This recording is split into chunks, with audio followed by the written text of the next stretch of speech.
अशा पद्धतीचे जे महंत संत आहेत ते देखील आता म्हणायला लागले। बघा, जे कोणी अदानी समूहासाठी आणि जे कोणी मुंबईकरांच्या हातातून घेऊन दिल्लीसमोर झुकवण्याचा प्रयत्न करत आहे किंवा अदानीच्या घशात घालण्याचा प्रयत्न करत आहे, हे सगळे लोक येऊन इथे वातावरण असंच करणार।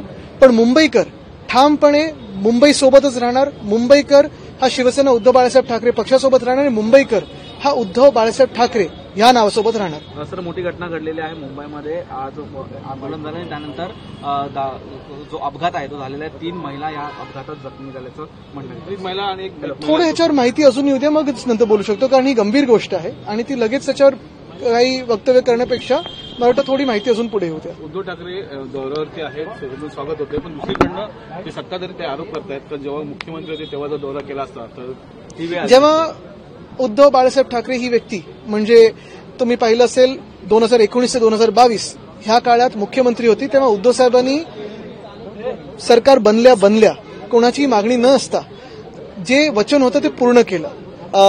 प्रामुख्याने पहिलं वचन जे होतं ते म्हणजे कर्जमुक्तीचं। आम्ही कर्जमाफी बोलत नाही, कारण माफ आपण गुन्हेगाराला करतो, पण कर्जमुक्तीचं वचन हे पूर्ण केलं। आणि आज देखील जर तुम्ही महाराष्ट्रात कुठेही फिरलात तर प्रत्येक शेतकरी हेच सांगतात की कुठच्याही दुसऱ्या मुख्यमंत्री नाही तसं उद्धव साहेबांनी जी कर्जमुक्ती दिली ती आमच्या खात्यापर्यंत पोहोचली।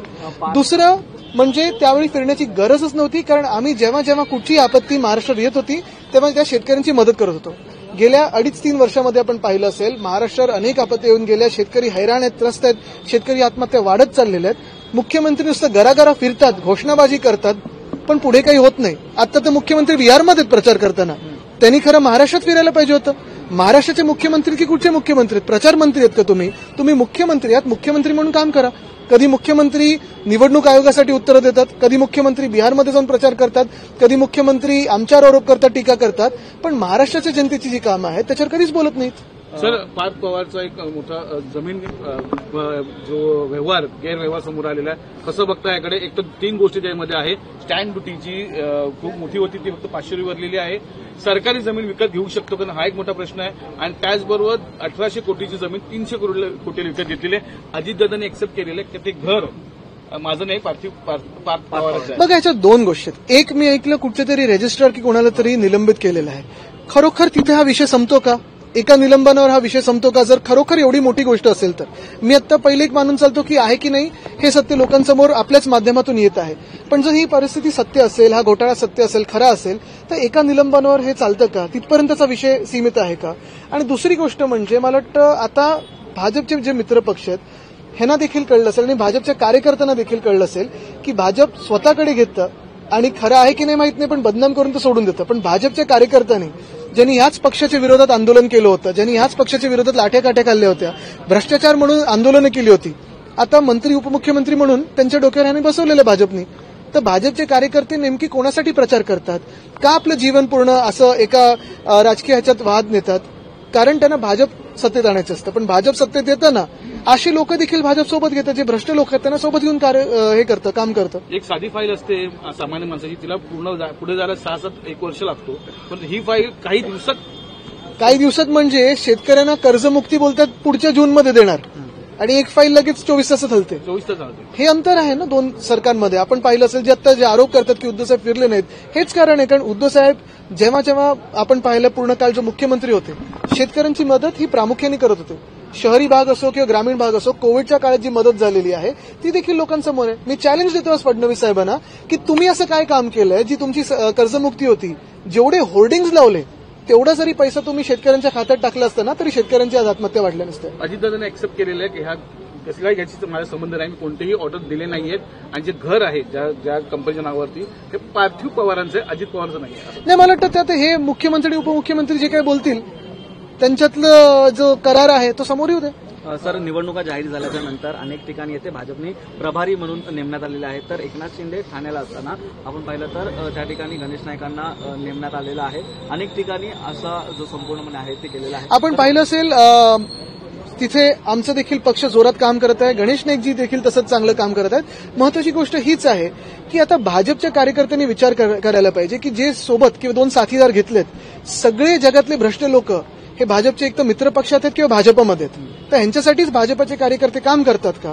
दुसरं म्हणजे जी वचनं देतात ती सरकारानंतर विसरून जातात. आणि तिसरं आणि सगळ्यात महत्वाची गोष्ट, काल आपण पाहिलं असेल राहुल गांधींच्या प्रेस कॉन्फरन्समध्ये आणि त्याच्या आधी आम्ही देखील वरळीत दाखवलं होतं की बोगस मतदार, फ्रॉड मतदार हे एवढ्या मोठ्या संख्येने आलेले आहेत की भाजपला असं वाटतंय की काम केलं नाही केलं, आश्वासनं जे दिली ती पूर्ण केली नाही केली तरी आम्हीच सत्तेत येतोय. हे भाजपचं जेव्हा धोरण होतं तेव्हा इतर जे सगळे लोक असतात ते हेच विचार करतात की हे नेमकं सरकार कोणाचं आहे. हे सरकार आता क्लिअरली कळायला लागलेलं आहे की लोकांच्या मतांनी नाही, लोकांच्या आशीर्वादाने नाही, तर निवडणूक आयोगाच्या आशीर्वादाने हे सरकार बसवलेलं आहे. अजितदादांनी राजीनामा दिला पाहिजे का, पहिला प्रश्न. आणि दुसरा प्रश्न, ही संबंधित कोणी असेल त्याची कारवाई झाली पाहिजे. मला वाटतं एकंदर नुसता हा दादांबद्दल सीमित विषय नाहीये. ह्याच्या आधी देखील आपण पाहिलं असेल कोणीतरी मंत्री नोटांची बॅग घेऊन सोबत बसले, कोणाचा डान्स बार आहे, कोणाचं काय आहे. जे सरकार वोट चोरीने बनलेलं आहे ते आता नोट चोरीमध्ये लागले पाहिजे ना. जरांगे आहे त्यांना पूर्ण काय वाटतं, जरांगेंची पॉवर वापरून पुन्हा एकदा निवडणुकीमध्ये काही फरक मला वाटतं कायदा सुव्यवस्था कोणाच्या हातात आहे, मुख्यमंत्र्यांच्या हातात आहे, त्यांनी उत्तर द्यावायचं. हिंदी में जानना चाहेंगे पाक सवाल को लेकर, उसको मुख्यमंत्री अजीत पवार ने ऐसे स्पष्टीकरण किया है कि इसमें मेरा लेना देना कुछ नहीं है, लेकिन कहीं ना कहीं उनके बेटे हैं, तो आपको नहीं लग रहा है कि अभी ये थोड़ा मिसगाइड करने की कोशिश की जा रही है? मुझे लगता है पहली बात तो ये है कि सीएम ने इस पे बात करना जरूरी है क्योंकि सीएम सरकार चला रहे हैं, उन्हीं के मित्र पक्ष की ये बात है. दूसरी बात अभी स्पष्ट होने जा रही है कि बीजेपी का जो एक पुरानी चाल है कि जो भी साथ में आए उनको भी बदनाम करो, जो सामने है उनको भी बदनाम करो. मुझे लगता है जो भी आज बीजेपी के साथ जा रहा है उन्होंने ये देखना चाहिए कि वो किसके साथ जा रहे हैं. तीसरी चीज मैं यही सवाल पूछना चाहता हूं भाजपा के कार्यकर्ताओं से और संघ के कार्यकर्ताओं से जो दिन रात मेहनत करते हैं, सोचते हैं कि हम हिंदुत्व के लिए लड़ रहे हैं. असल में वो हिंदुत्व के लिए नहीं लड़ रहे हैं, भाजपा लड़ रही है. वो सारे जो भ्रष्ट लोग उनके वॉशिंग मशीन में आए हैं उनकी सफाई के लिए लड़ रहे हैं. तो ये सोच अभी उनके मन में आना जरूरी है, उनके दिल में आनी जरूरी है और उस पर उन्होंने विचार विमर्श करना जरूरी है, मंथन करना जरूरी है. क्या आपको लगता है महायुति में एक समन्वय नहीं है, इसलिए एक दूसरे पे आरोप प्रत्यारोप लगातार? देखो महायुति ये वोट चोरी से बनी हुई सरकार है, अभी नोट चोरी में लगी हुई है.